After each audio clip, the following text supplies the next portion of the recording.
있다. 강우야, 네. 우리도 이제 갈. 함께 지낸다고 생각을 하니 무슨 일이 생길지. 저 여자가 엄마 친구라는 거.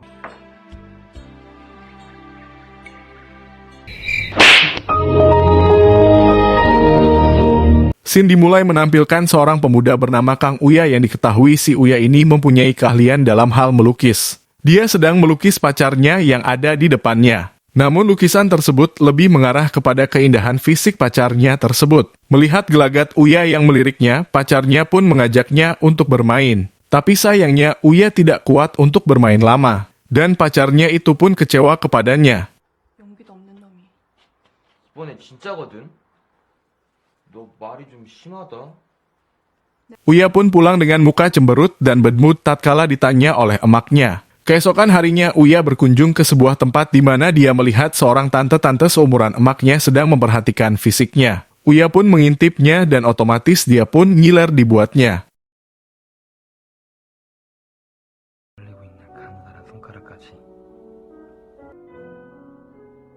그리고 Malamnya dia pergi ke tempat pacarnya dan dibuat kaget serta nyesek karena pacarnya itu malah sedang bertani dengan pria lain yang lebih tangguh dari Uya. Dia pun seketika menjadi sad boy. Pagi pun tiba nampak emaknya sedang teleponan dengan papa Uya yang berada di luar negeri.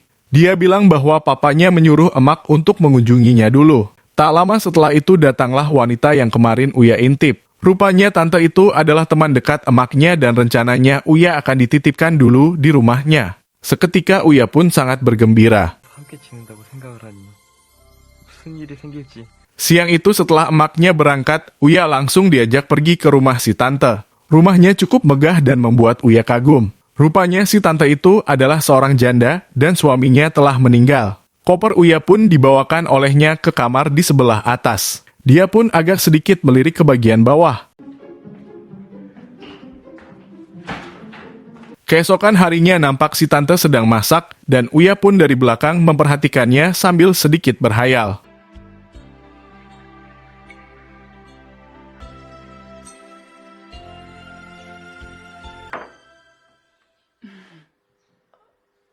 Mereka pun mabar alias makan bersama. Malamnya, ketika Uya hendak tidur, tiba-tiba ada seorang gadis yang ikut tidur juga di tempat yang sama. Rupanya itu adalah anaknya si tante. Sebut saja dia Kaya. Paginya, Uya dibangunkan oleh tante karena dia tidur di sofa dan menanyakan kenapa tidak tidur di kamar. Dia bilang ada seorang gadis yang tiba-tiba masuk dan tertidur. Kaya pun datang dan berkenalan dengan Uya. Mereka bertiga pun sarapan. 귀엽게 생겼네.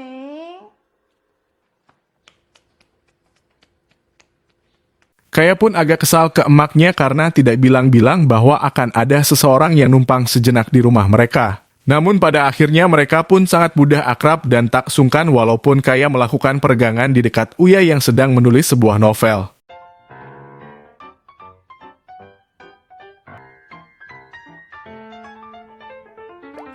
Uya pun pergi karena merasa risih dengan peregangan yang dilakukan oleh Kaya. Ketika hendak minum, Uya pun tak sengaja mendengar suara aneh dari kamar si tante. Rupanya dia sedang melakukan senam satu jari karena badannya sudah lama nganggur. Malamnya Uya dan Kaya hendak tidur satu kasur dan Kaya malah sedikit bercanda kepada Uya. Uya pun merasa risih dan lebih memilih tidur di bawah saja. 나 그걸 말로 너 마마 보이냐? 마마보야. Siangnya, Uya sedang melukis keindahan taman di sekitar rumah tersebut. Tante pun datang untuk melihatnya dan sedikit memberi polesan. Dan lagi-lagi dia malah berpikir di luar Nurul. 이게 분명하다. 아줌마 작업실 좀 갔다 올게. Malamnya Uya dan Kaya sedang mengobrol tentang statusnya masing-masing. Dan mereka sama-sama telah putus dengan pacarnya. Pada akhirnya mereka pun bermain tanaman bersama. Si tante pun nampak baru pulang dari luar, dan hal itu diketahui oleh si tante, dia hanya mengintip saja. 내 성감대란 말이야.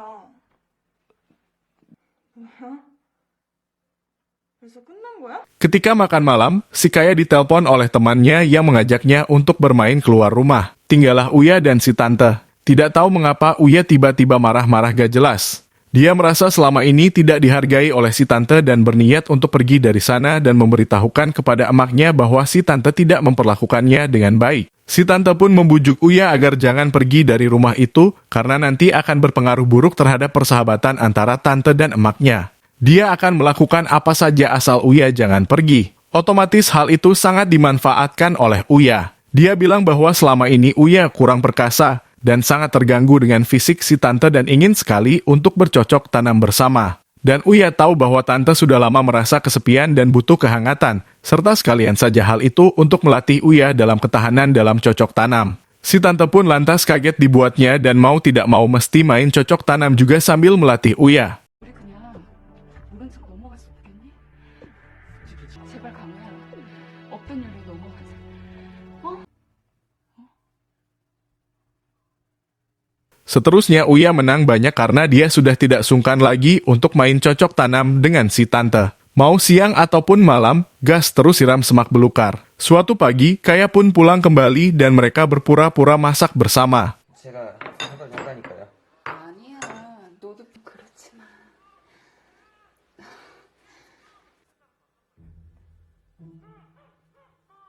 Siangnya, Uya berencana untuk pergi ke tempat pacarnya dulu dan ingin memperlihatkan skill hasil latihan bersama tantenya. Uya pun mengunjungi mantan pacarnya itu dan membuktikan bahwa sekarang dia sudah perkasa dibandingkan dulu dan mampu membuatnya bergetar sampai berkeringat. Mereka pun jadian lagi. Pulangnya melihat Kaya yang sedang bersedih. Lantas Uya pun menghiburnya dengan beberapa servis yang membuat Kaya berkeringat juga. Malam itu, Uya ditelepon oleh emaknya bahwa besok akan kembali pulang dan otomatis Uya pun akan dijemput pulang kembali. Sebagai momen terakhiran, malam itu Uya bercocok tanam dengan si tante dengan penuh semangat.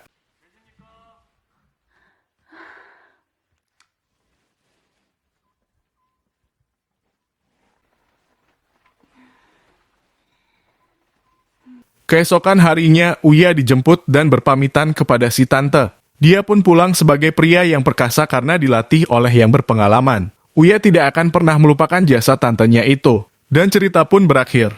Atas segenap kru yang bertugas Mimin ucapkan terima kasih dan sampai jumpa pada kisah berikutnya.